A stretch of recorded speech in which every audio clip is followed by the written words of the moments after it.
aos olhos do Pai. Você é uma obra-prima que Ele planejou,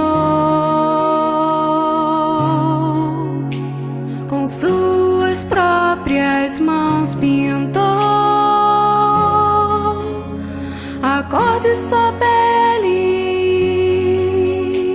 os seus cabelos desenhou cada detalhe, num toque de amor aos olhos do Pai. Você é uma obra-prima que Ele planejou, com suas próprias mãos pintou a cor de sua pele,